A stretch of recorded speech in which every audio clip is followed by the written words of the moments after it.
You said 53? From, you're doing what addition? Okay, what does that say? Find a vector equation for the tangent line to the curve of intersection of the cylinder x. Okay, so we want the tangent to the curve intersection of what? Of a cylinder, x squared plus y squared equals 25, and y squared plus z squared equals 20. Y squared plus z Squared equals 20. Equals 20. At the point, at the point 3, 4, 2. 2. 3, 4, 2. Find the tangent line.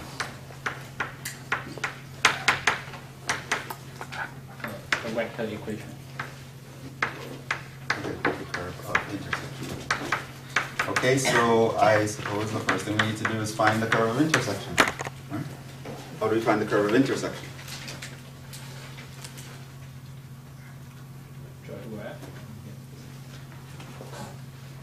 Parameterize the top equation so we get 5x or 5 sine t is equal for x and 5 cosine t and then 5 sine t for y. Okay, sure, that's one way we could go. I would have probably maybe solved for the y and plugged in there, but we could do that as well. So you said x is cosine, y is sine.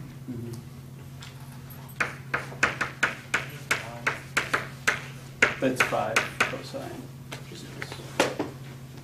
Right.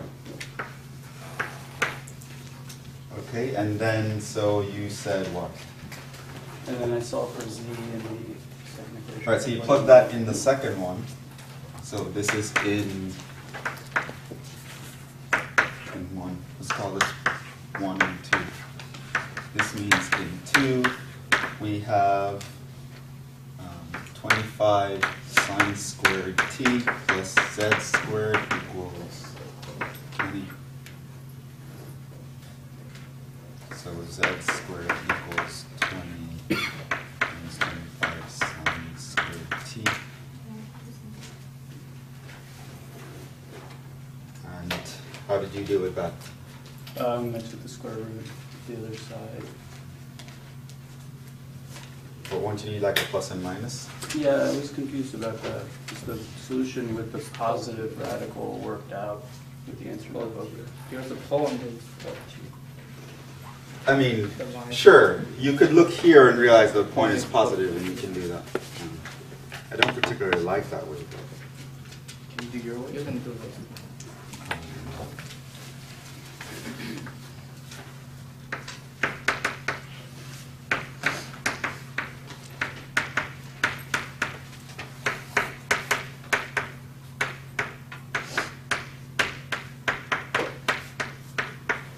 Okay, so your parameterization for the curve of intersection, which I'm calling R of t,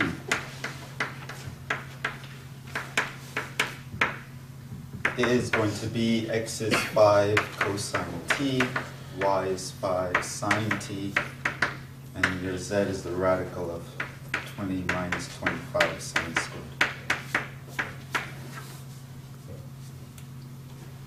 Okay, that's a possible parameterization for the part of the curve. All right, this is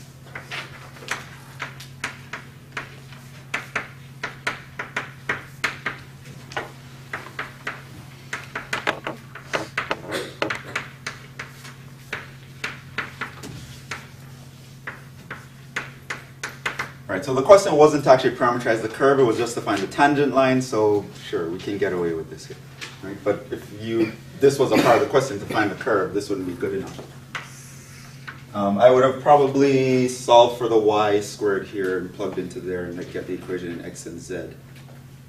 And then go from there. But yeah, so now that we have the curve of intersection, at least a part of the one part we care about, how do we continue?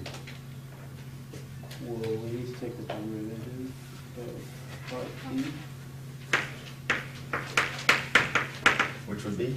Negative 5 sine t, 5 cosine t for, and then it's Negative 25 sine t cosine t over root of 20. 25 sine t cosine t Yeah, it's negative. over this. Yeah, over the root of 20 minus 25 sine squared t. Okay, now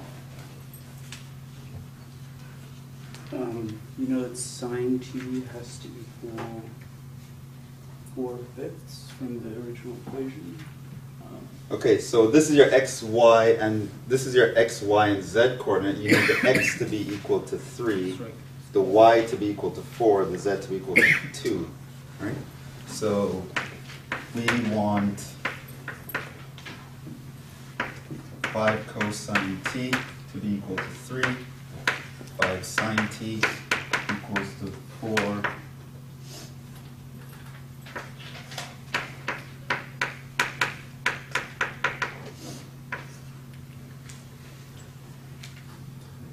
So you can say t is equal to cosine inverse of 3 over 5, right? Hmm.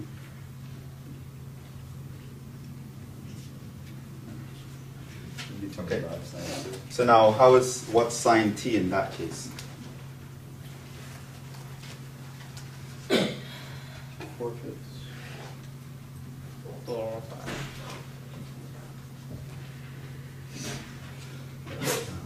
So we want to plug this guy in here.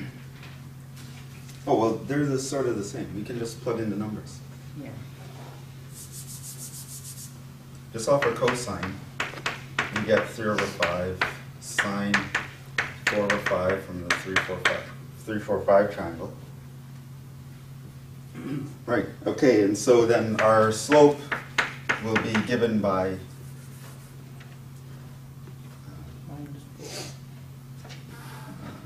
say t equals the cosine inverse 3 over 5, which is the slope at our point. It's where the sine should be 4 over 5. So it's just minus 4. The cosine should be 3 over 5, which is just 3. This would be minus 2 times the sine is 4 over 5 times the cosine is 3 over 5. Minus 25 times. Not minus 2. Oh, it's minus 25. Nice, so the 5's actually cancel. And so we have the radical of 20 minus sine is 4 over 5, so it's just 4, right?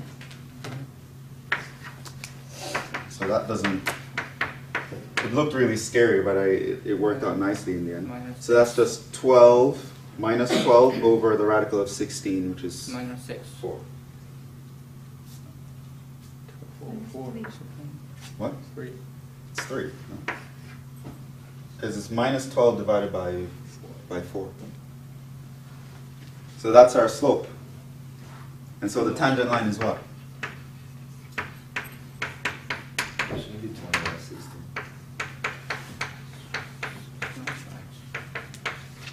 It's just the point. They asked for which version of the tangent line? The vector form, parameter? Vector equation. The vector equation. Okay, so this is fine. So we just put the point, which was 3, 4, 2 plus t times this direction.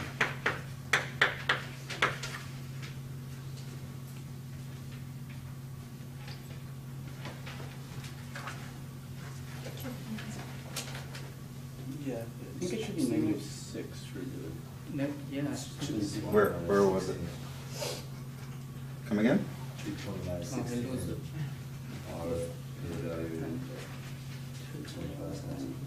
Have to divide Oh, because by this the square. I didn't square it, right? Yeah. So that was 16. So that 12 should over be 2. 2, and so this would be 6. Yeah, you're right.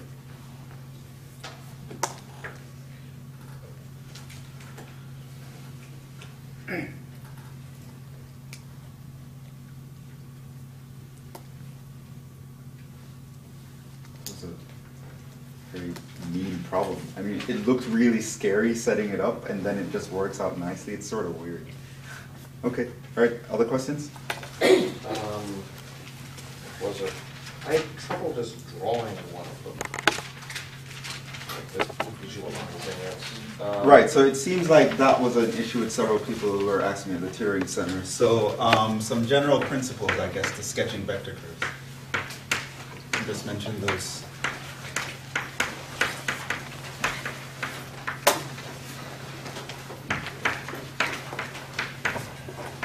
So there are some basic ones. If each component is linear, it's a line, right?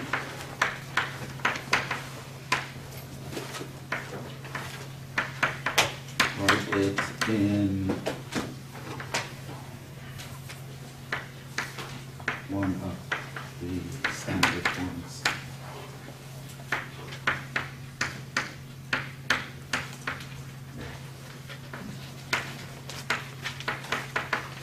Draw it. So for example, they said something like RT is equal to, I don't know, 2t minus 3, 3t, 4 minus 2t, right? You see each component is actually linear, right? Linear equation, each means it's a straight line. So all you have to do is sort of figure out, put it in one of the standard forms. Meaning maybe like the vector form. We know that the constant would be 3, 0, 4, and the vector would be 2, 3, minus 2. So in other words, you'd sketch something that goes through the point minus 3, 0, 4. Right? So where the x is minus 3, you're over here. Y is 0, so you're in that plane, and then 4 on the z. So you're in the xy plane here, and then you have to move in that direction. So you're moving towards, you're actually going sort of down. One thing with lines is, in 3 dimensions, you're never really going to see what direction it's heading in. It's sort of hard to visualize by drawing it on paper. That's why no one's ever going to really ask you to draw a line, not on an exam. It's not, because it's sort of, anyone can get away with a line and say, oh, I was looking at it from this perspective. Yeah, I guess it's sort of. Right, but that's one example. So that's a very basic form that can show up sometimes. If sine and cosine show up, think, what do you think? Circles, ellipses. Circles, ellipses.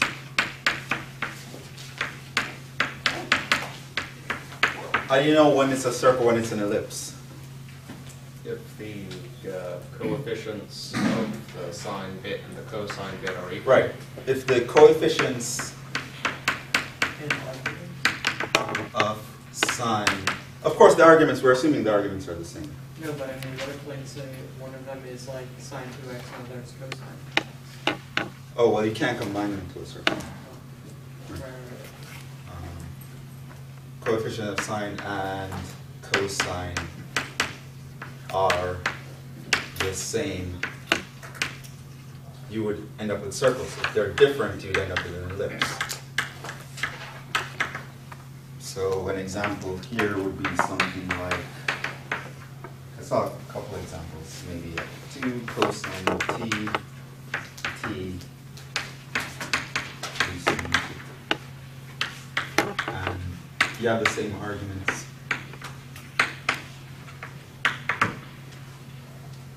Right? This means that here you can say x is equal to 2 cosine t, and you see that z is equal to 2 sine t, right? This means you can actually form a circle from them. X squared plus z squared would actually equal to 4. So you know if you're looking in the xy, in the xz plane in that direction, you'd see a circle, right? Now your y is just t, which is just growing linearly. So you can actually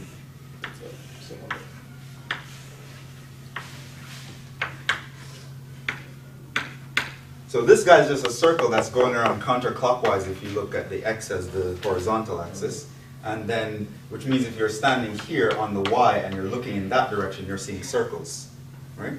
But the circles are winding around counterclockwise as you move, right? So that causes a spiral on the y-axis. Oh, right. Right? So that would be within the cylinder of radius 2, according to that equation. Right? So that's one of the things. So it's sort of like when we were doing surfaces, except we don't fill in all the gaps. You just have a single one-dimensional curve that's winding around the edge of what the surface would be. Yeah. Yeah, so that's sort of how you want to think about it. Right? But you know, if you ever have sine and cosine, you try to put them together like this to get a circle. Right. And if the coefficients are different, it turns out you'll get an ellipse, right? Whereas the bigger coefficient, it will stretch along that axis more. Okay. Right? So if this guy was, say, 4, then it would actually stretch vertically, Right. look like more like this. Right? Okay. So that's another pattern that you might see. So linear, if you have sine and cosine, this is sort of the pattern. If you have something else,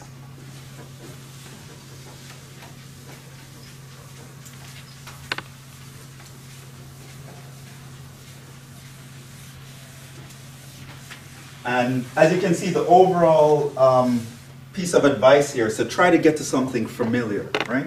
So you know that sine squared plus cosine squared is 1, that's where the circle comes from. So you try to translate this into something that looks like a circle.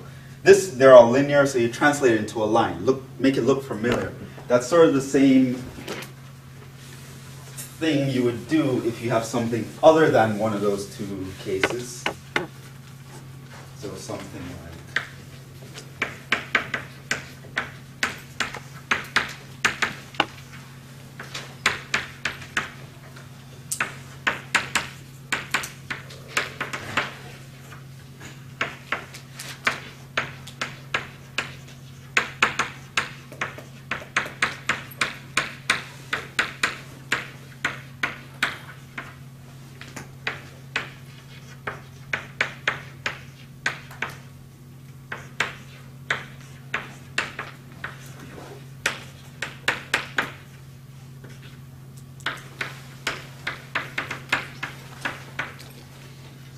example,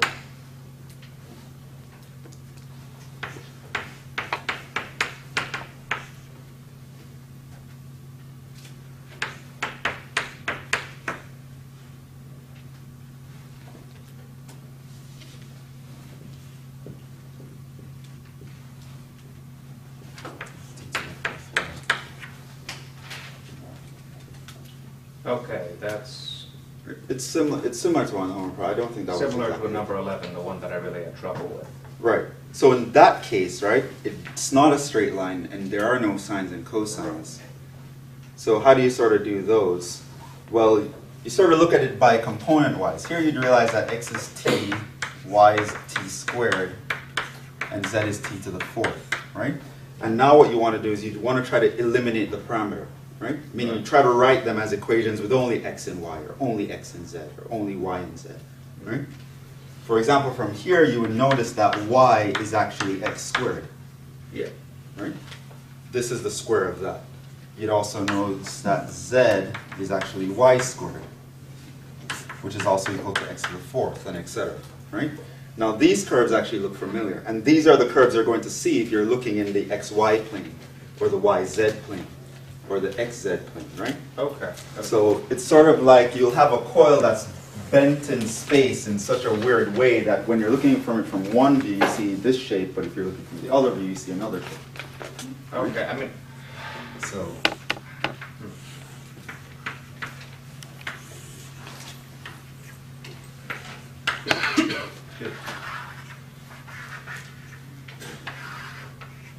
right? So here, if you're looking down in the xy plane, right, what should you be seeing? The shadow in the xy plane is going to be a parabola. Right? But if you're looking in the, let's say we look in the YZ plane, you also see a parabola. And if you look in there, it looks like, x to the 4th also looks like a parabola, it's just a right one. So your curve would actually probably look something like this.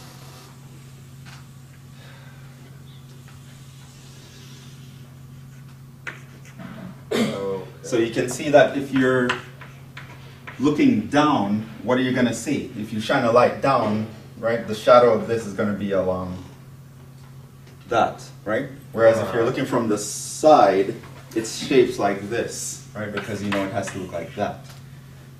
So that this funny shape here comes from this shape here. Okay. Right? So it's like you have this wire that you bent it in such a way that if you look from above, it's a parabola, but if you look from the side, it looks like the right side x to the fourth at the same time. Right?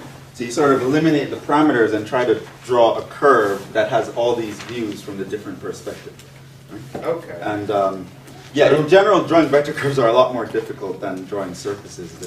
So we never really ask you the hard ones. There are actually more situations to worry about than this, but in calc203 we never really touch them. There are cases where you'd want to substitute like hyperbolic sine and hyperbolic cosine or some weird functions. But we won't look at any cases where we'll need that. These are basically the three basic cases that you would have to know for this class. Yes? How do you know that you're representing all the angles directly? Because you know how you have to have this idea in your head that when you're you'll see that shadow, but how do you know that that you're necessarily just representing what you see? Well, it's a sketch. It doesn't have to be super. Because like the angle that we're putting at is, I guess, as if we're looking into a corner. Is that Sorta, yeah. You don't have to be super specific. It should just be, I don't know, convincing. In some sense. Yeah, it's not. Curves that are more convincing that would probably show up often are things like a spiral. Like everyone can see what's going on there. Right? Not everyone can really see what's going on here or even there. Right? So it's one of these things left up to interpretation, which is why they don't really show up in a lot of weird forms. Okay.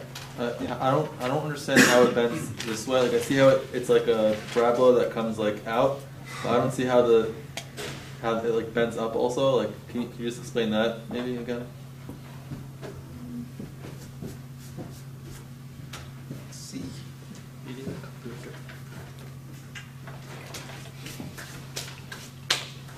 Look at it first. Right, so imagine this, right? It's like a parabola. Yeah. Right? So it looks like a parabola from this view. Mm-hmm. Curve it in that way. No, I'm saying why does it curve in that way? Because it has to look like x to the fourth. It has to look like y squared x to the fourth. Right? They all curve like that, right? If I'm looking this way, it should look like this. It should look like a U shape. It curves this way. Mm. Right? If I look in the YZ plane, it should be like this. Right? That's why it has this curve like that. Okay. Right? If I look from down, I see a parabola. If I look from this, in that side, I would also see a parabola like there. So you're cutting off the negative. Yeah, Negative they y. won't give the negative parts because these are all even powers. Mm. Yeah, so you won't touch anywhere where any of the coordinate axes are So negative. it's like half of the y. Yeah, so as far as X, YZ Y. is concerned, you only get half of the picture. Okay. All right. Thank you.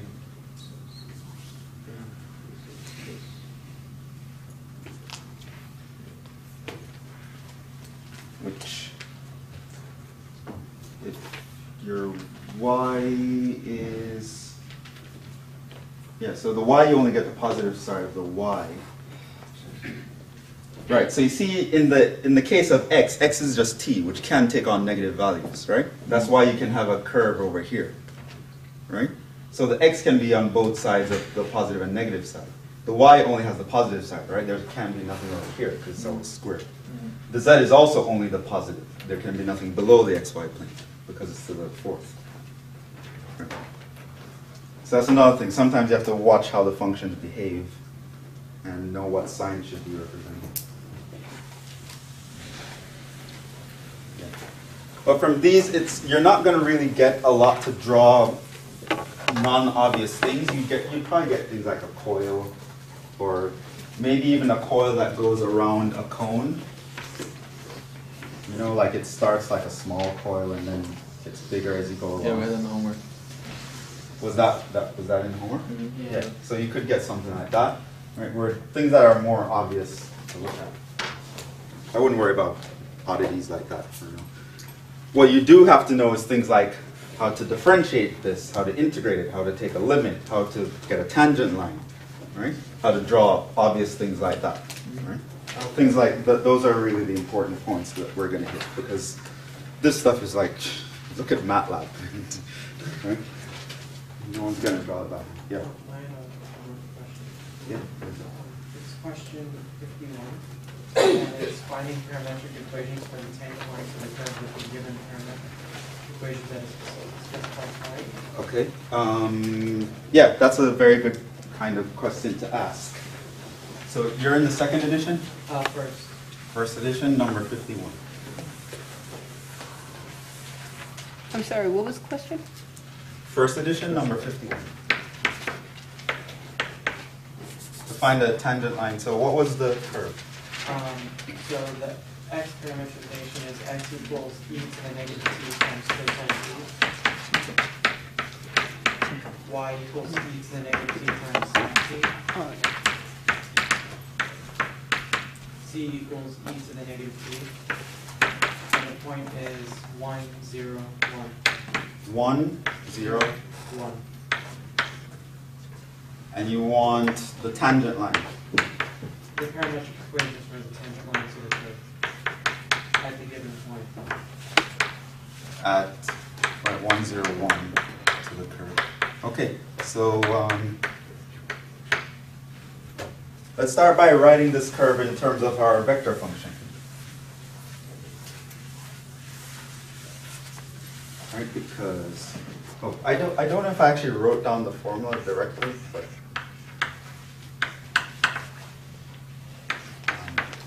the tangent line to RT.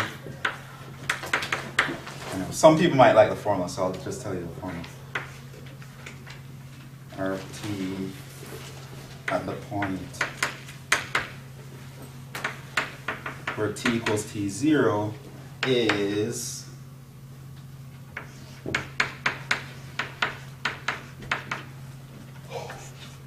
it's r evaluated at the point plus t times r prime evaluated at the point. Right? That's in general what you're going to be doing.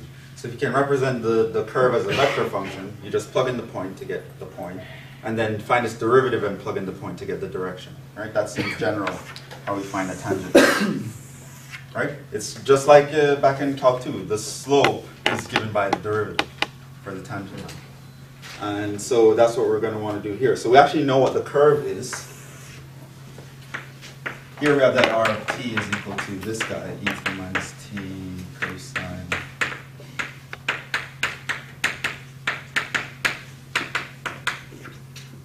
So we're going to need to find the derivative,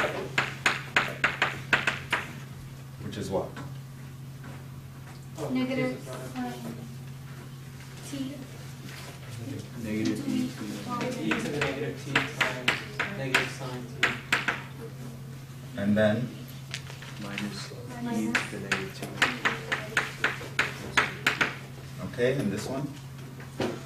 e to the power negative t cosine t minus e to the power negative t sine t.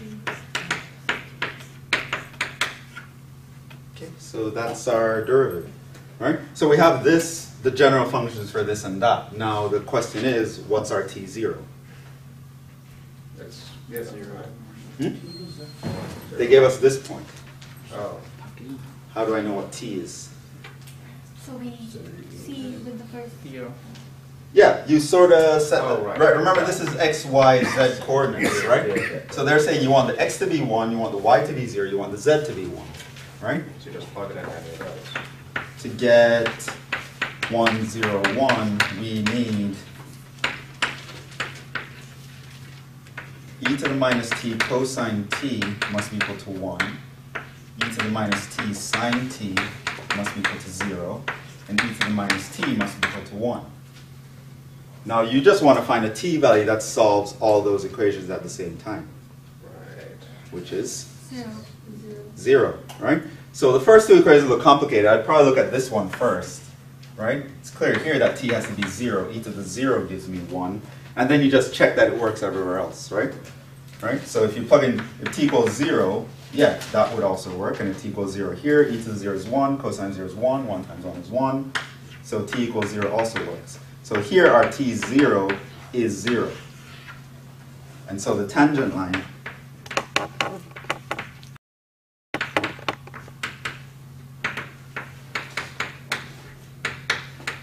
is equal to the point, which is 1, 0, 1, plus t times, now I'm just going to plug in t equals 0 into here. Right? So then that would be 0. This would be what, minus 1? Right. This would be 0. That would be 1. And this would be minus 1. Right?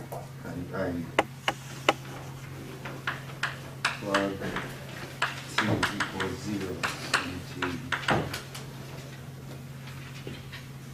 Right? So if they ever give you a point in x, y, and z, you really have to figure out the t value in terms of the parameter, right? And that just amounts to setting the x, y, and z component equals to those guys and solving for the t value that coincides. Makes one t value that gives you all three numbers at the same time. And so that would be the vector form, but I believe they asked for the parametric form. That is x is equal to 1 minus t, y is equal to 0 plus t, z is equal to 1 minus t.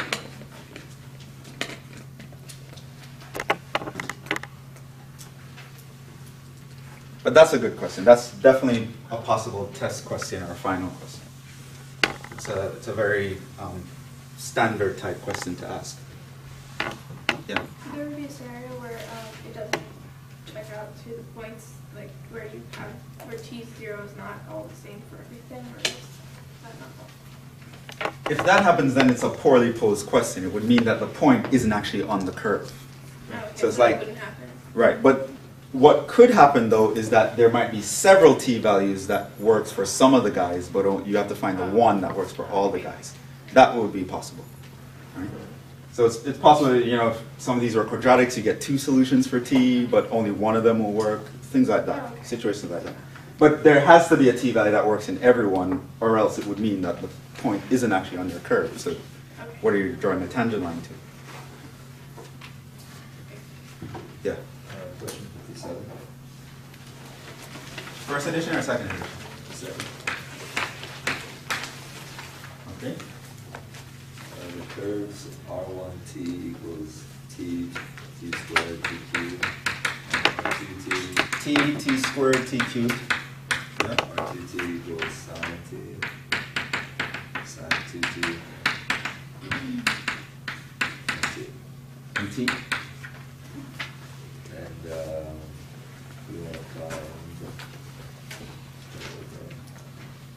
we want to find the angle of intersection to the nearest degree. The what? Angle of intersection. Oh, well, that's sort of approximation stuff. That means you need sine t equals t, you need sine of 2t equals t squared, and you need t to be roughly t cubed. Intersect the origin. Yeah, so you have 0, 0. Yeah. So then, right, but this is a situation where you actually get several answers for this guy. Right? So you would actually, here you'd have t cubed minus t equals 0, which means you have t times t squared minus 1 equals 0. So you actually get three solutions here. 0, 1. I took angle of intersection to mean the angle made by the tangents at the point of intersection, because otherwise it would. What? Because it's What were we finding? What were we finding? Angle of intersection? yeah. Yeah. Oh, I thought you said like the point of intersection. Okay, never mind. I thought you said point of intersection. Right, they would intersect at the origin, but that's not. It's angle of intersection they want. At Yes, the- which is the tangents. Yeah. Yeah. So that's the definition of the angle of intersection between two curves. Is actually the angle that their tangent vectors make with each other. I don't know if I actually said that.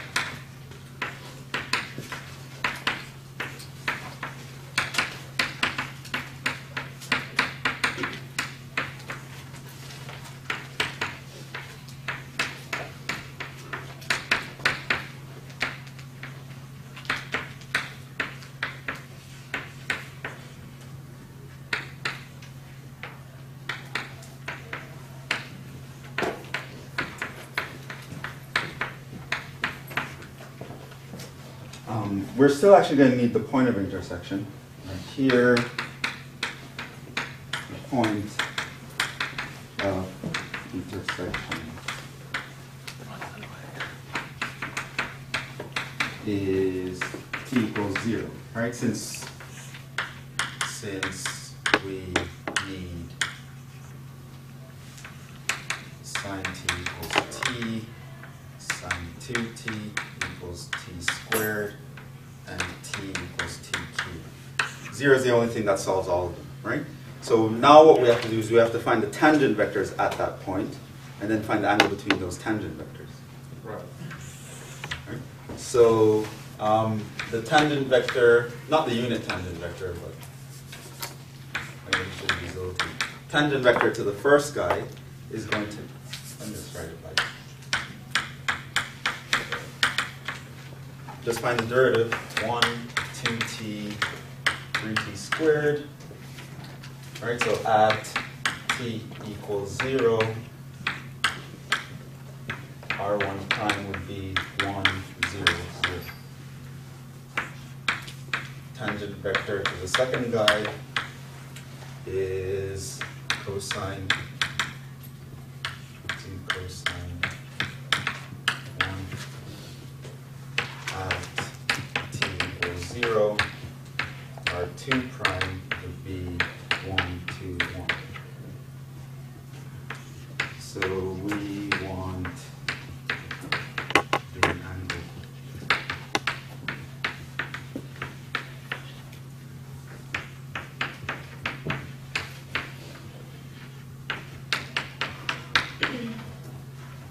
What's the angle? You can use the dot product, right? So you can use theta is equal to cosine inverse of this dot that divided by the magnitude of this magnitude of that, which is the cosine inverse of 1 over, the magnitude of that is 1, the magnitude of this would be what? Root 6. Root 6. 1 over radical 6. It's not a nice number. Well, they said to the nearest degree, so it means the x by you plug it in and probably do it. But that would be the answer for x if you don't have calculators.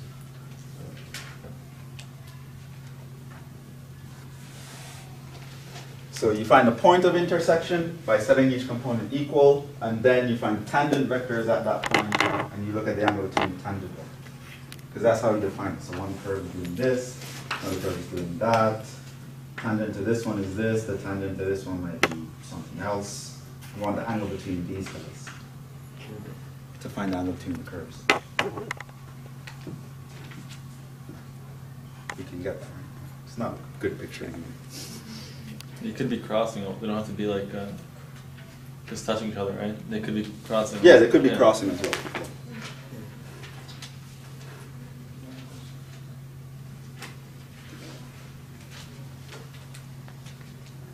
Okay, guess that's fine. Okay, put your stuff away.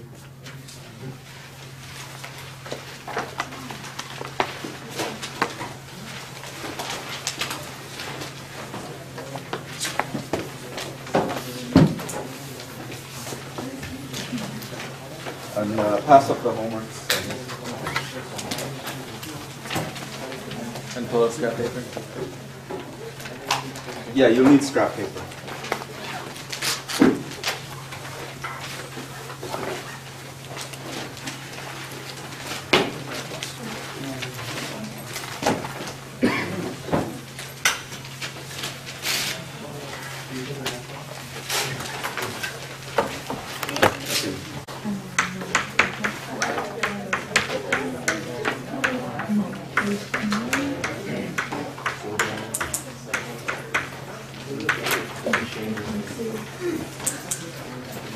We're going to talk about functions of several variables. We already sort of reviewed yesterday what a function was, so I'll just jump into the technical definition. In calc203, we're mostly going to deal with functions of 2 and 3 variables, so I'll define those two specifically.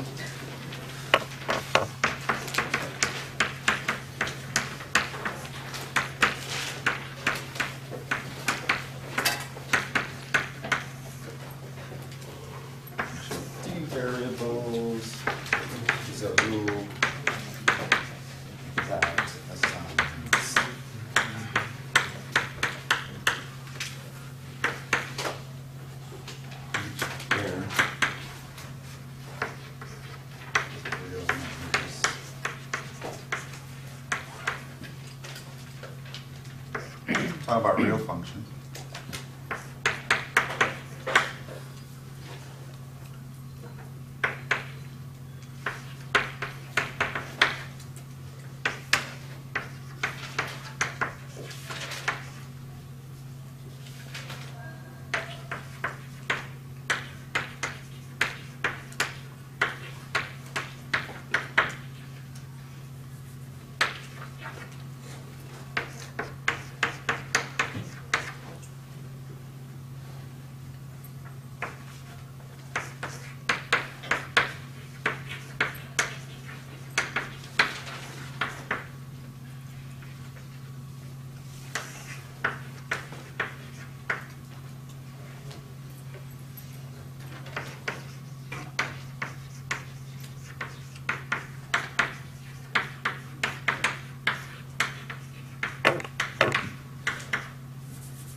Okay, so nothing too unfamiliar there. I'm just defining a function of two variables, which means we don't just assign one number to another number, we assign a pair of numbers to another number, right? And it's very familiar notation. Again, you don't have to call it f, this is just a generic name. Call it f of xy, and you assign it a number that we call z. So you can do that, and we say we have a function of several variables. Again, it's just a rule where you're assigning numbers to, this time, a coordinate, right? And of course, similarly, you'll see a function of three variables just means you're assigning a point x, y, z to another number. And we'll talk about that soon. What's that after takes? Takes on, this just, the range is the set of values f takes on. Right, the outputs, the same thing. Domain is the inputs, so it's all possible pairs that you can plug into the function, and all possible outputs, z values, you call it the range. So the book gives a little picture. Right, so there's some region in the xy plane that is mapped to some real number, which is called f of xy. This is the real line. Right. So you assign each coordinate in some set, which is called D for the domain, and it maps each point to another number, and you call that a function of two variables. And just as with functions of single variable functions, which we are used to, you can have things like you want to be able to find the domain and the range, but now you're looking in a two-dimensional space instead of a one-dimensional space. So let's look at some examples of that.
So these are examples so far.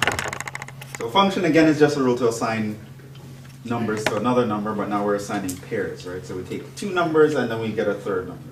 For example, this is a function. Z equals ln of x squared plus y squared, which means I can take two numbers x and y and I can plug them into this and I output the ln of whatever the sum of the squares are. What's the domain of this function? X squared plus y squared has to be greater than 0. Greater or equal than 0. Right. For a, we know where the log functions work. It's the same old-fashioned log function. We're just plugging in two numbers into it instead of one. So the domain of f is just the set of all. And there are various ways you can write this notation. X comma y such that, such that x squared plus y squared is greater than 0. Strictly greater than, right? Because you can't take the log of 0. You might see it referred to in the textbook as the set of all coordinates. And they put a bar.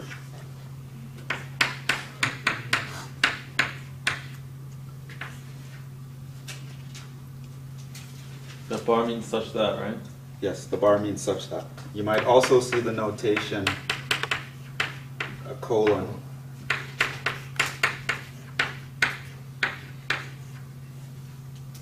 Right. So basically this function will work anywhere except the origin, right? Because you're squaring the x, so if x is negative it won't matter, or if y is negative it won't matter either, right? The origin is pretty much the only place that it won't work. So you could even say this is such that xy is not the origin. Because as long as both aren't 0, you'll get a positive number here. Right?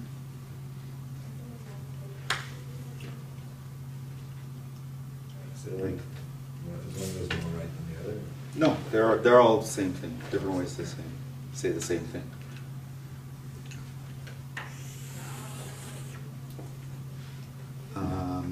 We can also find the second one.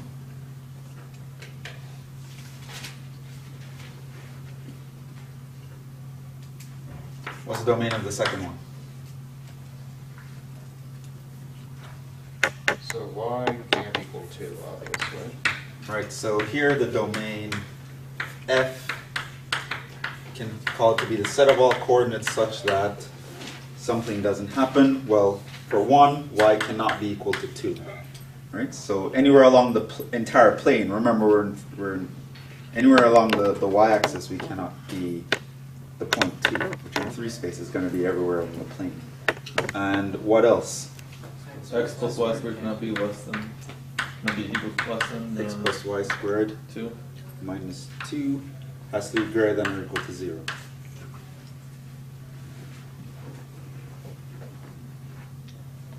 Okay, so this is the same as xy such that y might not equal to 2, or x is greater than 2 minus y squared. Did I ever actually sketch any of the domains? You sketch the domain. Remember, the domain is just a space in the xy plane. I never asked you to, but we can try.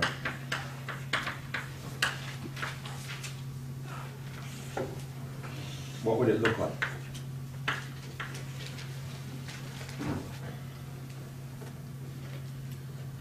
Well, there would be a hole at 2.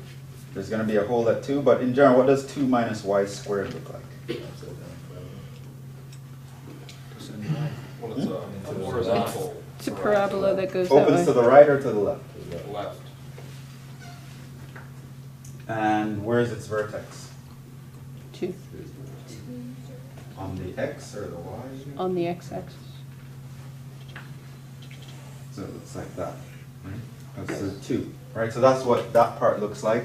Now we want to be greater than that. X is greater than that. But right? So it's going to be like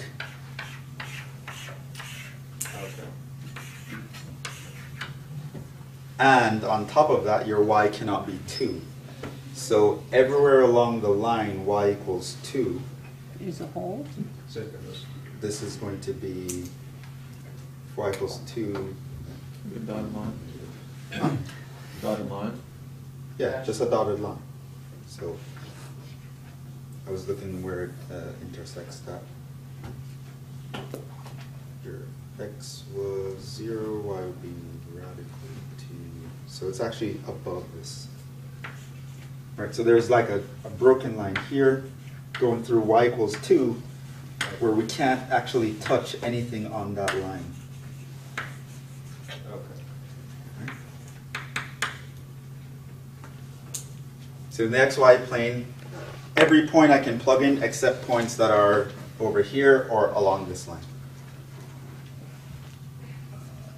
Where's my eraser? Okay, what about this one? What is f of 2 comma 3?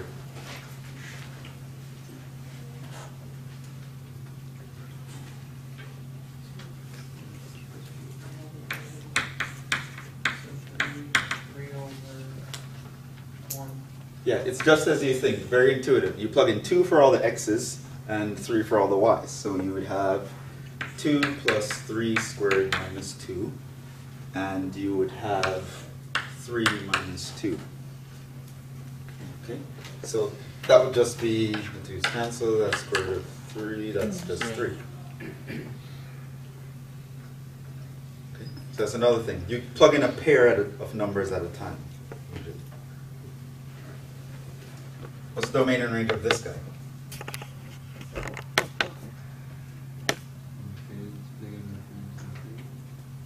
Everywhere. Domain f, right? Because it's a sort of generalized polynomial. There's no restriction on plugging in anything here. So it says domain is xy such that everyone, x is in R, y is in R. Or you could say something like x ranges from negative infinity to infinity, and y ranges from negative infinity to infinity. Same thing. What is the range, though? Positive. It's a set of all, it's not coordinates anymore, it's More outputs, than one. such that all real numbers with Than one. Greater than one or equal. greater than or equal to 1, right? Because the sum of squares is greater than or equal to 0, and then I'm adding 1 to that, right? So the outputs of that function should be greater than or equal to 1. And in fact, What's the notation you're using, the z? yeah, z is, I'm just using a real number. I'm just calling it z. Oh, okay. Because it's very suggestive of where we're going, that we want x, y, z coordinates. The third number is z.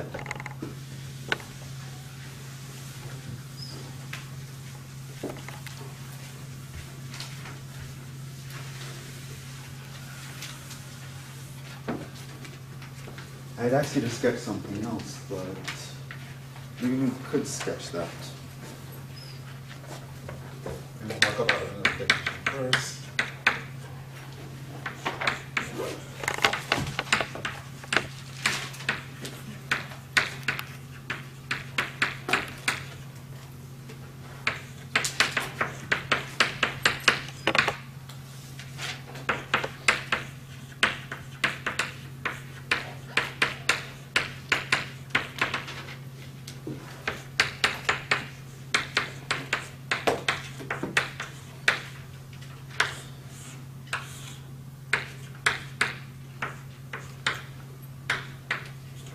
So really what's going on is we have some domain in the xy plane. Call that D. And basically any point I pick in D, it outputs a z coordinate, right? So for each point I pick here, it outputs a point that I sort of line up with that, the right number in the z. Eventually, if I plug all these points, I end up with some surface. Right? So every pair of points I can get here, I can plot a number. I just move it up however it tells me whatever value z is, and I get that. So that's sort of what's going on here.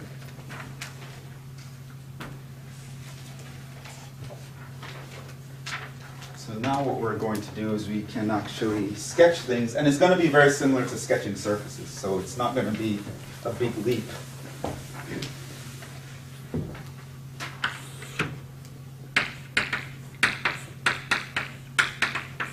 Oh, I never actually sketched that, I think I want to throw that in.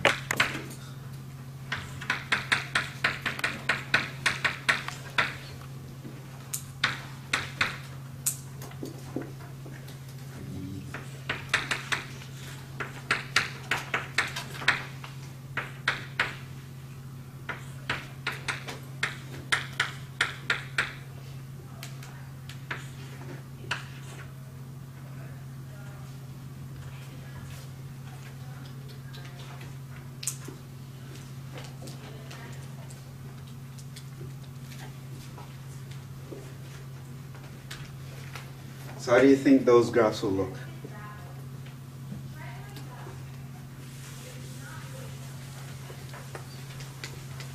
What's the first one?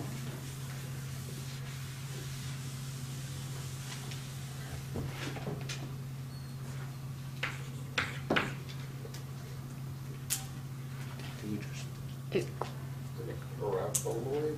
It's a paraboloid. Shift it up, right? Remember, f is just a generic name. You can actually replace it with z. Right? So what you're really plotting is this guy. Right? We're just introducing different notation. F of x, y, you think of as z. Right? So really, if you draw the, I'm not going to draw the traces separately, but I can see that if I look in the xz plane on that wall, there's going to be a parabola shifted up. If I look in the YZ plane, there's another parabola. Shifted up. This is just parabola.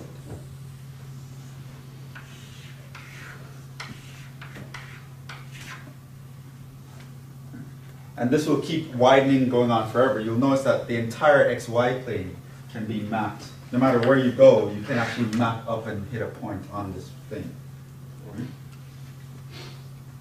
So don't let it confuse. It's sort of like back in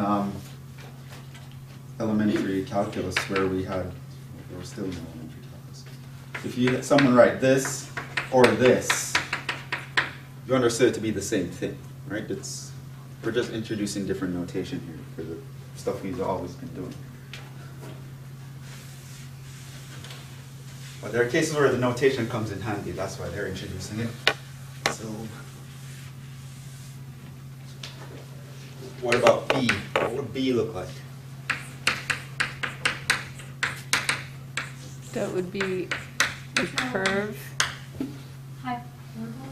that goes up like this around all the axes, only in the positive direction, around the z-axis.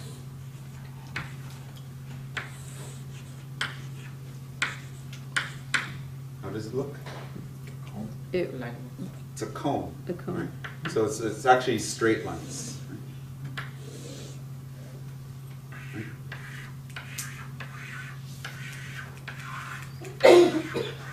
It's like we always have a circle of radius z, right? So as z goes higher, you get bigger and bigger circles. You end up with a cone. It's a positive radical, so we don't have the bottom part, we just have that part. C, graphing a plane.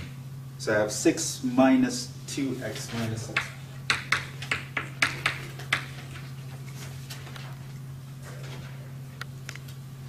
Right, so here's the standard way to graph planes. I don't think we talked about this before, but this is sort of how we do it. Place that with z, that's fine. So we have 2x plus 6y plus z equals 6. Now what you want to do to graph a plane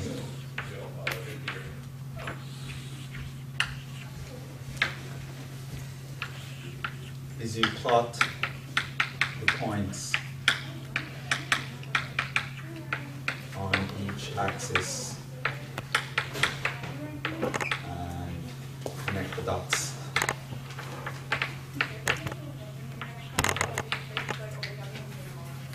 That's sort of the standard way we draw planes. So how do you plot, for example, on the x-axis?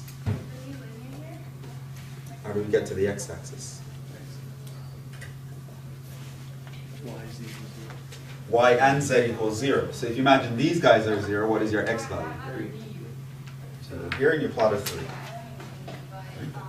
How do you get on the y-axis? So x and z equals 0, your y would be 1. Let me move this out of the way.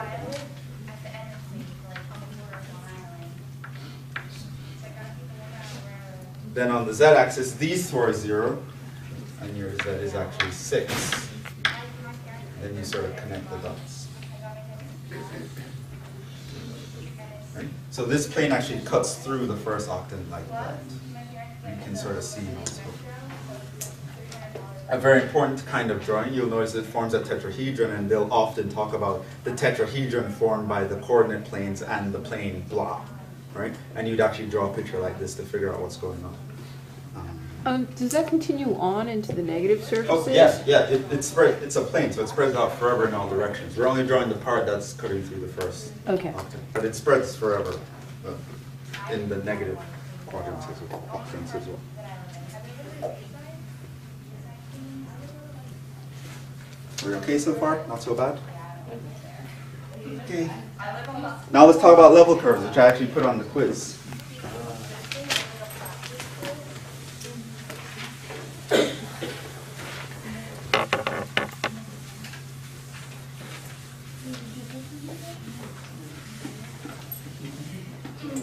Now level curves are pretty much like traces, except you don't draw it for one constant. You don't draw one curve, you draw several of them. Right, so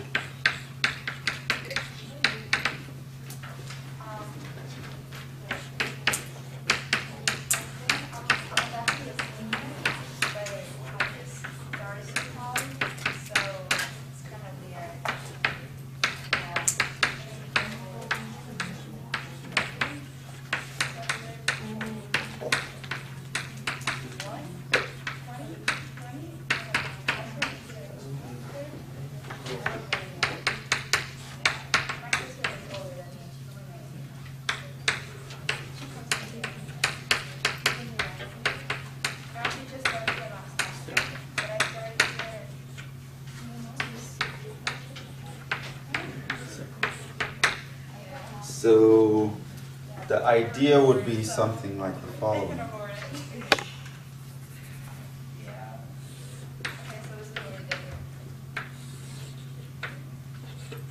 Okay, no spacing.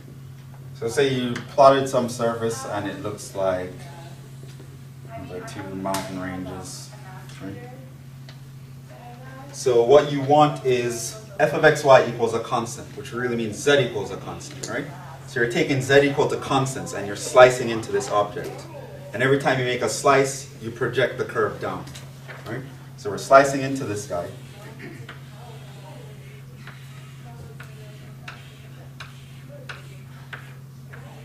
At different k values, and we'll project all these curves down. And it would actually look like in the xy plane. It's like this.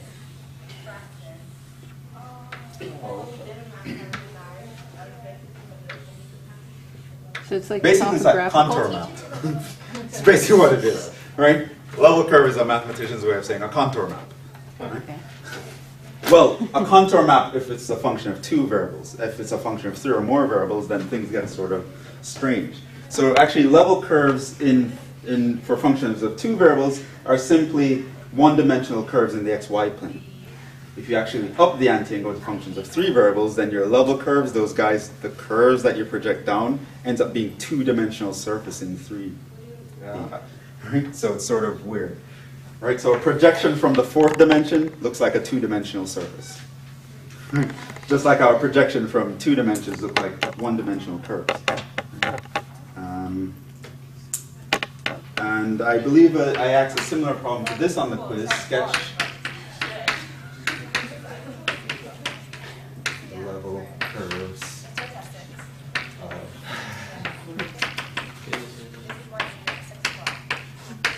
so this was the cone.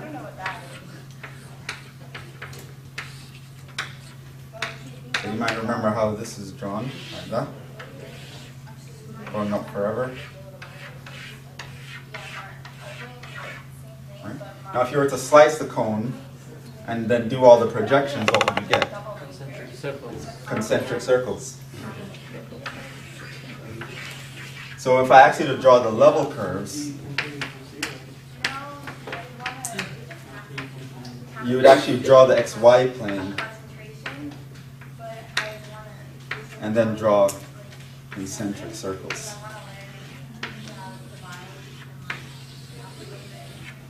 Oh, okay, on a single Yeah. plot, okay. Yeah, so it's like you're drawing traces, but you're drawing several traces, right? You're drawing traces for different levels of the Z, right? So you want to get like a good contour map of what the surface looks like.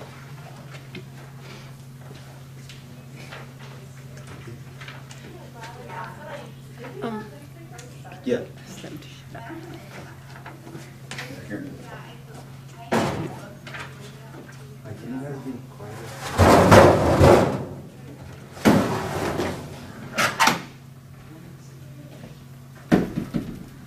Okay, now where were we? So that's level curves, that's all that is. 11.1 is not so bad, I feel so relaxed.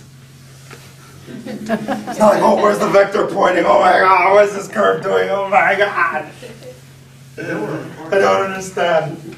Do I need the normal vector? Should I take a cross product? What I realized about students, like, once you tell them about the cross product, they always panic and think they always have to do a cross product. Like, let's just cross the vectors, I don't know. Like, why? That's why when we were doing the homework and someone says, oh, I crossed this vector, I ask you, why did you do that? Because I want to make sure you're not just in a panic. Okay.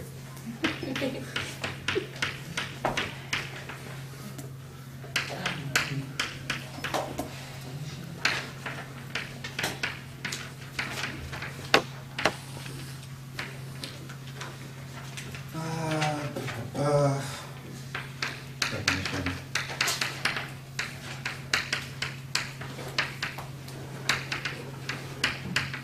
Basically the same designs, X, Y, Z, T,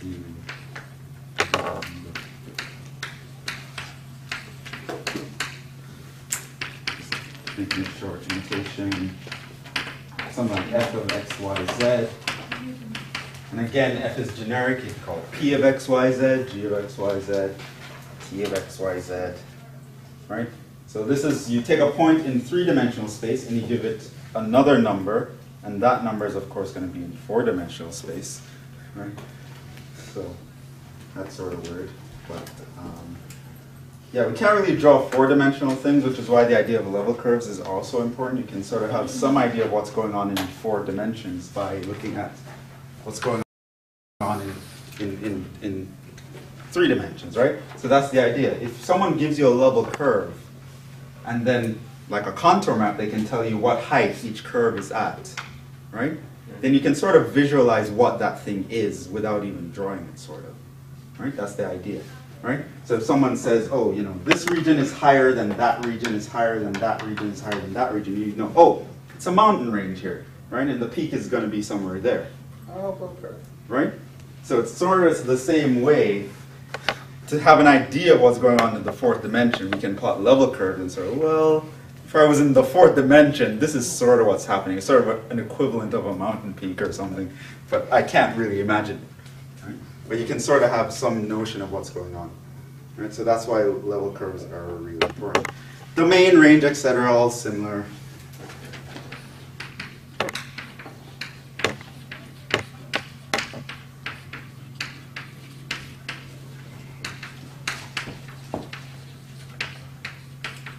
I won't go into that.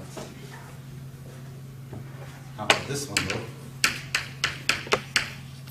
Find the domain of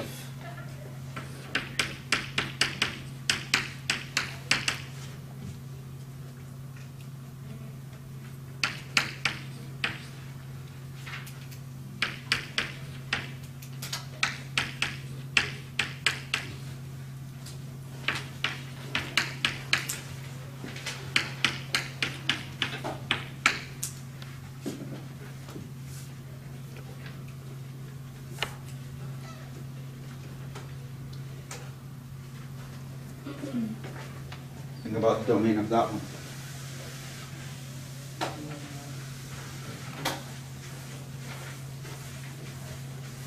X has to be greater than y, or equal to, no, greater than.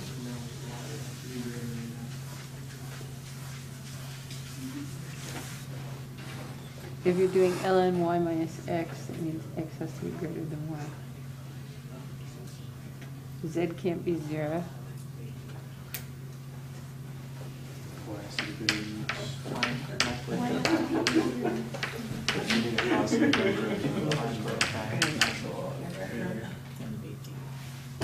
W. Oh, yeah, I see what you're saying, y has to be greater than x. And z can't be 0.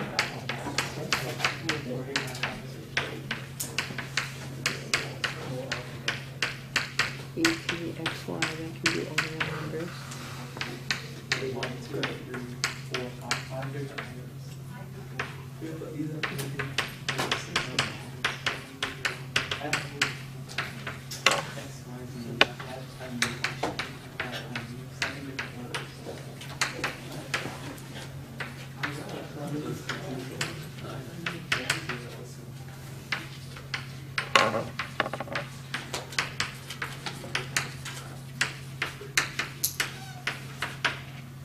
So, yeah, these guys where you have 3 inputs, their graphs are really in the 4th dimension, so we can't really talk about them. Can't draw that on a board. You have enough trouble drawing 3 dimensions on a board. Level curves has a similar definition, so this equals k, but you know that you realize that x, y, and z are accounted for equals a constant, which looks just like surfaces that we've been sketching before. So find the level curves.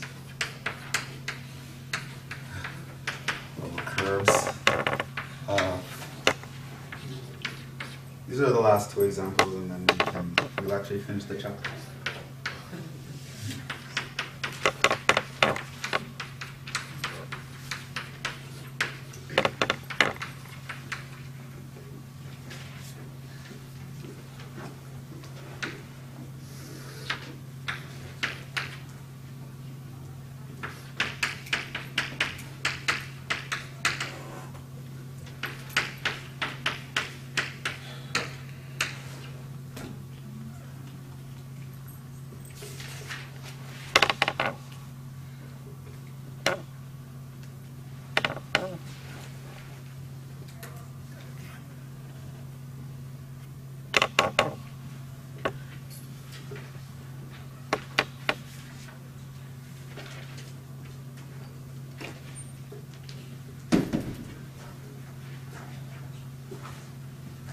Did we finish that?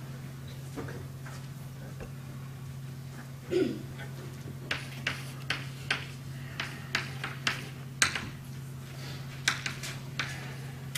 How do you write the domain in this case? Yeah? Oh, there are only 2 limitations. Y has to be greater than x, and z cannot equal 0.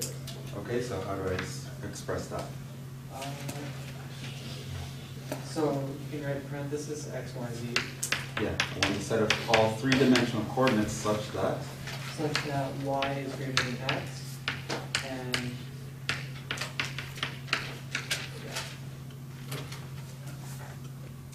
Good. That was easy. Okay, level curves of this kind. What do the level curves look like?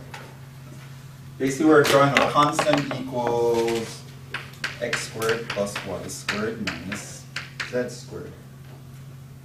Is that a hyperboloid of one sheet, maybe? Is it? Yes, I'm going to say yes it is. Yes, because z squared equals x squared over y squared. Well, remember how we draw traces? Let's actually look at something. What if k equals 0? But that's the origin. That means 0 is equal to x squared plus y squared minus z squared, which I can write as z squared is equal to x squared plus y squared. It's actually a cone. If k was 1, what would that look like? You'd have z squared is equal to x squared plus y squared minus 1. So just like a cone, but it's shifted down, right? And as I increase k, I get repeated cones shifted down. If I decrease k, they go up. So my level curves here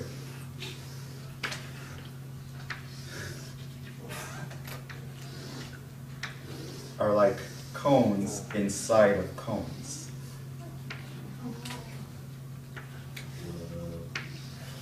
Yeah, like totally like mind-boggling, right?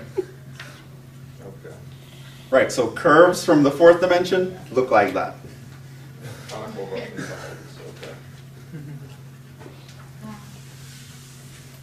And now we shall proceed to do string theory in 11 dimensions. The only way to represent reality, right? Okay, B. F equals x squared plus z squared minus y. What are the level curves there?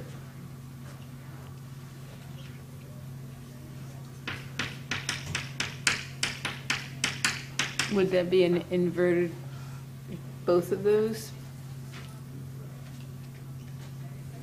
No. So again, if you're not sure, you just plug in some values for k and start to draw some, right? Obviously 0 is the first nice value, so if you have k equals 0, you'd be able to say x squared plus z squared equals y. Right? And if k equals 1, then you have y is equal to x squared plus z squared minus 1, and so on. So the level curves here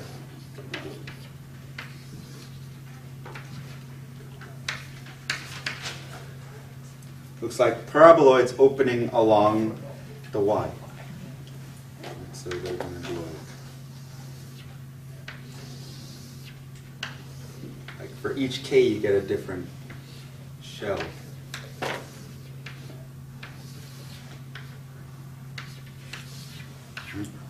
We go on forever in each direction. So it is going in the negative direction as well? Yeah, as well. Okay. If k's take on negative values, then you shift this way. If k takes on positive values, you shift that way. Okay. We'll only draw a finite number because that's all we have time for. Yeah, so I mean, I guess that's it. I mean, in general, you can, of course, have functions of more than 2 or 3 variables, 4 variables, right? And they also have their applications. I mean, guys that work with the stock markets and things like that, they're not looking at 2 numbers for each company, right, or 3 numbers. They're looking at many numbers, and you can actually do multi-dimensional calculus to sort of figure out, okay, you know, if my point is in this region of 13-dimensional space, you know, we should buy the stock. If it's in this region, you should sell the stock. And analysts play around with these sorts of numbers and do calculus in many dimensions. They don't, of course, they don't know what the pictures look like, but you know, if you're working with the functions, it's not so bad. Because after all, dealing with a function can tell you a lot of, dealing with the algebraic representation of a function can tell you a lot about the graph or the surface or the solid itself. Right? You can tell what's increasing, what's decreasing, what's doing whatever. So